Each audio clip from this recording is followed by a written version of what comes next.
Bien, on va étudier une autre série.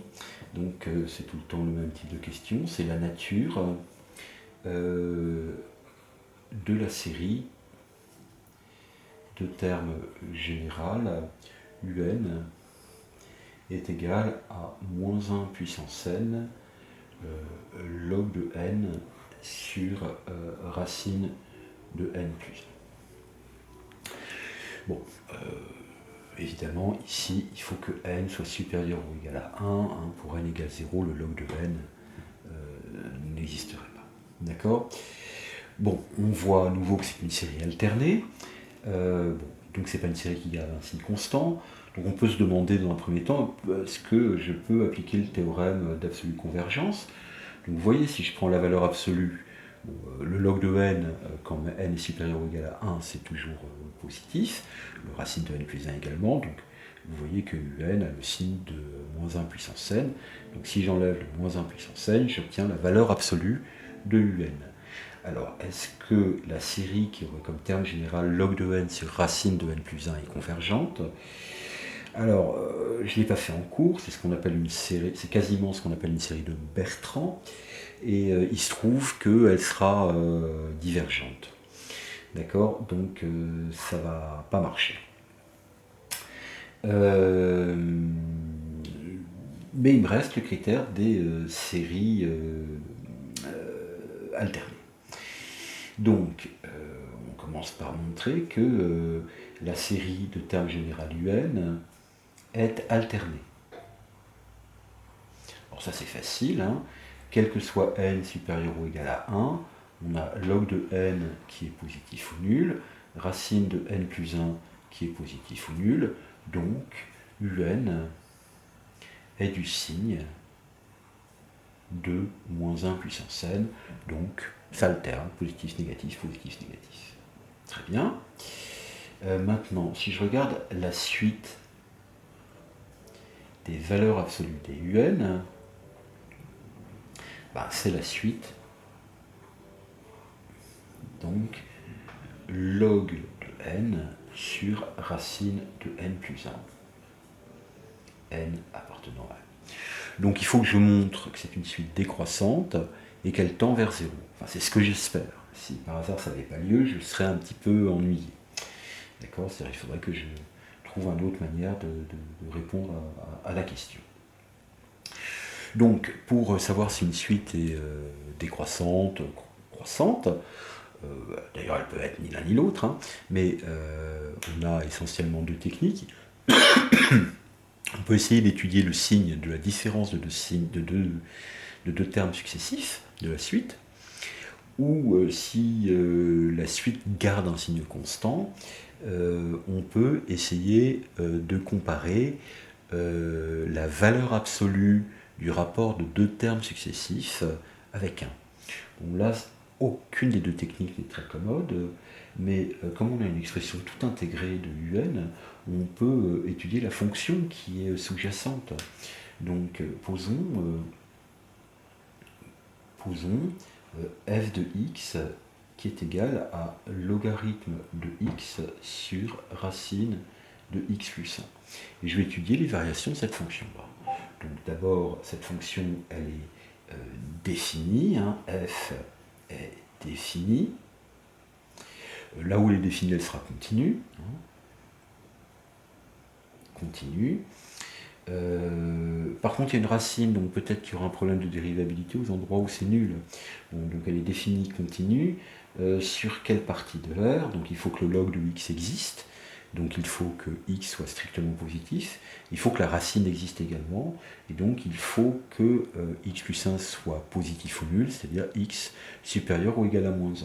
Donc x supérieur à égal à moins 1 et x strictement positif, ça donne donc 0 plus l'infini. Il se trouve que là-dessus, la racine, ce qui est donné à manger à la racine n'est jamais nul, donc elle est également dérivable. Et dérivable sur 0 plus l'infini. Alors pourquoi j'ai dit ça? Parce que pour étudier les variations de f, il me suffit d'essayer d'étudier le signe de la dérivée. Évidemment, ce qui m'intéresse, c'est uniquement ce qui se passe au-delà de x égale 1. Donc, bon, je vais y aller, hein, pour x supérieur ou égal à 1.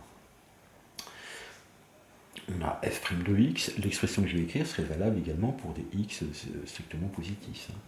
Ben, ça fait la dérivée du log, donc 1 sur x, multiplié par racine de x plus 1, moins le log de x, multiplié par la dérivée de racine de x plus 1, c'est-à-dire 1 sur 2 racine de x plus 1, et tout ça est divisé par le carré de x plus 1. Ici, x plus 1 est positif, donc ça donne x plus 1.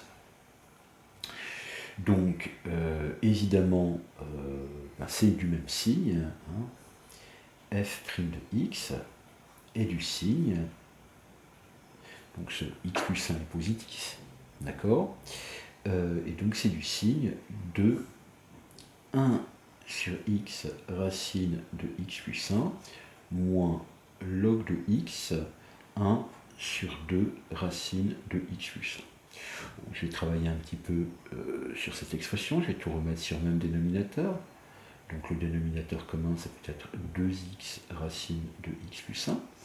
Donc ici, il manque un 2 racine de x plus 1, donc ça va me faire 2 multiplié par racine de x plus 1 multiplié par racine de x plus 1, donc ça donne x plus 1, d'accord, moins, donc là ici il manque un x au dénominateur, donc moins x log de x.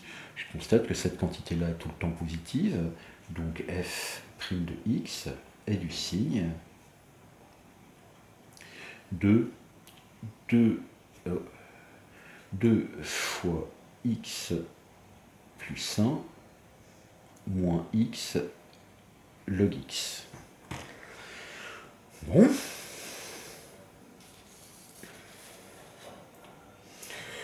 Donc, je pense que ce qu'il y a de plus simple pour étudier son signe, hein, donc on a, je répète l'expression, c'est f' de x qui est égal à 2 fois x plus 1 moins x log x. Bon, il faut que je montre que cette quantité-là est négative, en tout cas à partir d'un certain moment. Alors, ben, je peux par exemple, je pourrais redériver, d'accord, mais je pourrais aussi peut-être le faire directement. Parce que vous voyez, 2x, c'est très clairement plus petit que x log x à partir d'une certaine valeur de x. D'accord, dès que log de x est plus grand que 2. D'accord, donc ce que je peux remarquer, c'est que si x est, bon, on va être sécuritaire, hein, si x est supérieur ou égal à, allez, on va mettre e au carré. Non, on va même faire pire. On va prendre, allez, e puissance 4, hein, exponentielle 4. Bon, ben, à ce moment-là, qu'est-ce que j'ai? J'ai log de x qui est plus grand que 4. D'accord, donc, f' de x, bon, c'est multiplié par x qui est positif, hein, donc c'est plus petit que 2x plus 2 moins 4x, ce qui donne donc moins 2x plus 2, et moins 2x plus 2, ben c'est négatif, d'accord, c'est négatif dès que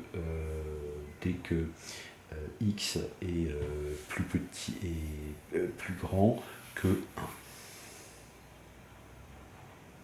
Dès que, vous voyez, vous faites passer le 2 de l'autre côté, est plus petit que moins 1. Plus grand que moins 1. Dès que x est supérieur à donc 1. D'accord ? Ce qui sera donc le cas ici. Hein. Donc ce que je peux dire, bon, exponentielle 4, je ne sais pas très bien ce que ça vaut, mais E c'est plus petit que c'est 2,7 à peu près, donc dès que n est supérieur à 81, je sais que dès que x est supérieur à E4, donc dès que n sera supérieur à 81, je sais que un plus 1 sera plus petit que un. D'accord? Donc, je vais écrire ça proprement. Donc, je sais que si x est supérieur à exponentielle 4, f' de x est négatif. Donc, f est décroissante sur exponentielle 4 plus l'infini. Je n'ai pas besoin de voir le début de la suite, hein, parce qu'on a le théorème de troncature que je rappellerai plus tard. Donc, pour n supérieur à E4, on a un plus 1 qui est égal à f de n plus 1 qui va être plus petit que un qui est égal à f de n. D'accord? Donc à partir d'un certain rang, donc à partir d'un certain rang, la suite des valeurs absolues de un est décroissante. D'accord? Et très clairement, on avait un qui est égal à log de n sur racine de n plus 1. D'accord? Bon, bah, ça tend vers 0, c'est quelque chose qu'on a fait plusieurs fois. Donc on y arrive très bien. Donc on peut appliquer le critère des séries alternées. Alors c'est un tout petit peu différent. Il faut coupler avec un deuxième théorème du cours qui est le théorème de troncature.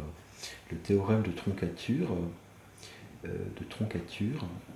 il dit la chose suivante. C'est soit K appartenant à N 6C. Et il me dit que si on change les valeurs des K premiers termes d'une série, eh bien, on ne change pas sa nature.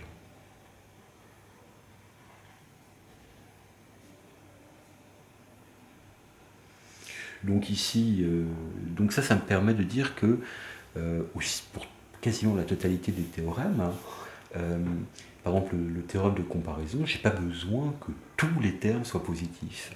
Il faut qu'à partir d'un certain moment, tous les termes soient positifs.